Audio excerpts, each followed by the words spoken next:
El segundo elemento de la culpabilidad, la conciencia o conocimiento de la antijuricidad, implica que el sujeto conoce que el hecho que está realizando es reprochable y por lo tanto prohibido por la norma penal.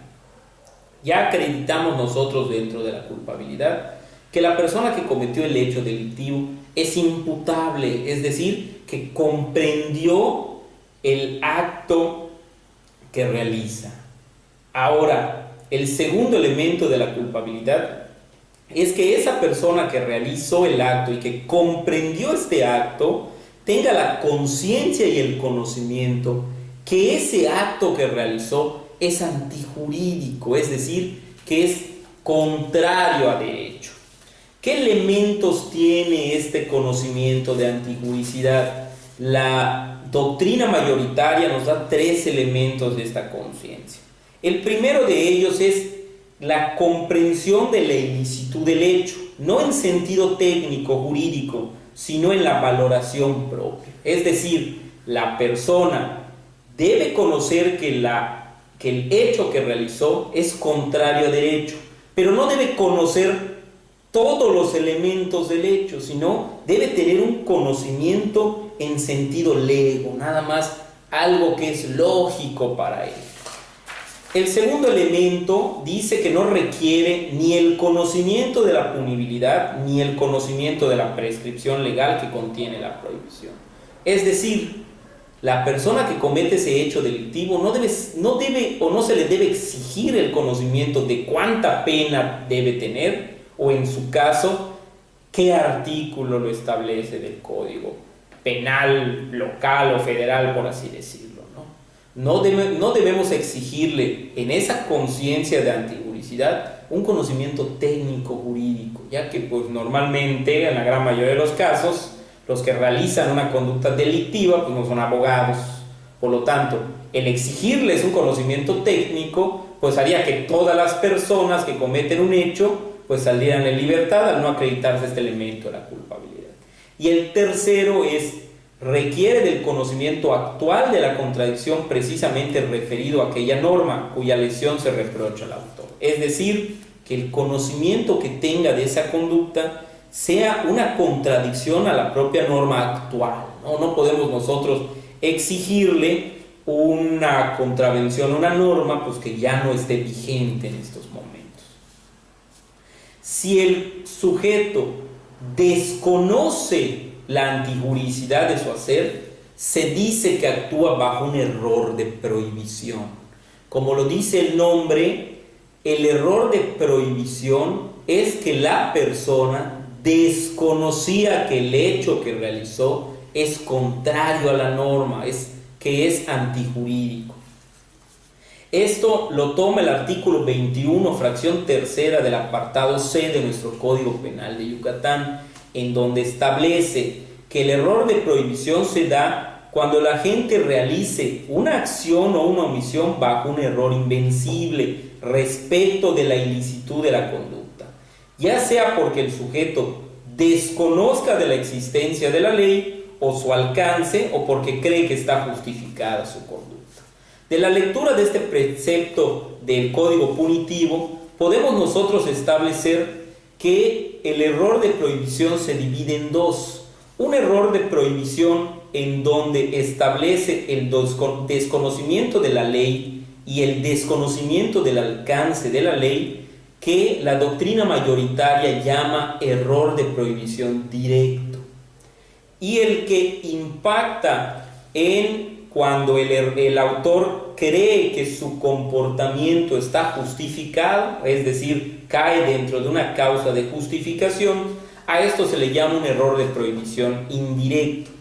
Ponemos un ejemplo del error de prohibición directo: aquella persona que considera que grabar o vender películas pirata pues no es un delito. Si se comprueba que efectivamente esa persona desconocía la existencia de la ley o desconocía el alcance de una ley respecto de esto, podemos nosotros establecer que actuaba bajo un error de prohibición directo. Ahora, el error de prohibición indirecto, por ejemplo, Ramón espera el autobús ya entrada la noche, en un barrio considerado peligroso a esas horas y en donde él, Ramón, ya ha sido atacado en otras ocasiones, por lo que para evitar ser atacado de nueva cuenta, lleva consigo un cuchillo por si fuera necesario defenderse. De improviso siente que una persona le llega por detrás, lo toca por detrás y él reacciona asustado clavándole el cuchillo al agresor, que en realidad es un amigo del propio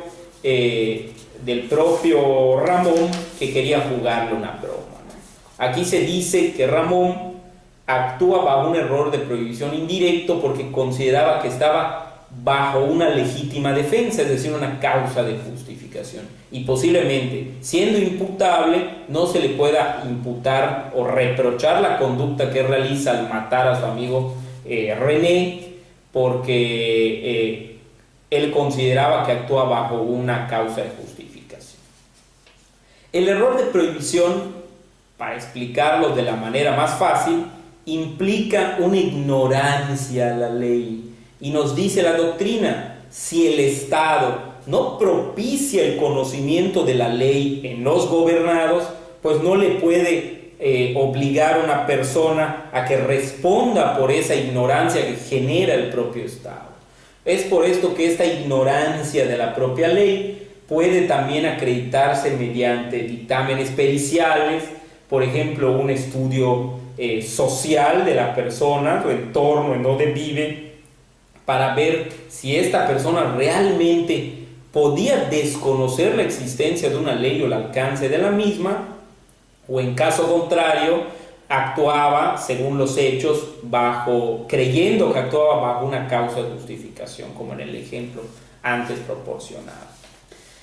De igual manera, nos habla el numeral 21, si ustedes se dieron cuenta, cuando nos dice el error de prohibición, cuando la gente realice la acción o la omisión bajo un error invencible. La doctrina nos dice también que los errores de prohibición se dividen en errores vencibles y en errores invencibles. ¿Qué cambia en esto del error vencible o invencible? Es decir, una persona puede realizar una conducta y caer en un error de prohibición directo o caer en un error de prohibición indirecto, pero dentro de esos errores directos o indirectos pueden ser tanto vencibles como invencibles. La vencibilidad o no de una conducta implica el que una conducta le sea reprochada o, en su caso de ser vencible, la pena que se le impute sea atenuada, es decir, sí sería culpable la conducta, pero su pena sería atenuada a la persona. El error de prohibición vencible, dice, genera una responsabilidad penal. No obstante, la imposición de la pena es disminuida. Se atenúa este juicio de reproche debido a que el autor del hecho desconocía o conocía parcialmente la existencia de una ley, el alcance de la misma, o porque creyó que se encontraba justificada. El error de prohibición invencible, por lo tanto, hay una total incapacidad de la persona de conocer el hecho ilícito, porque desconocía en su totalidad el alcance de la ley, o en su caso la existencia de la misma, o en su caso porque de plano creyó que estaba justificada su propia conducta. Esto elimina la propia responsabilidad a falta de una culpabilidad, quedando impune la conducta típica y antijurídica.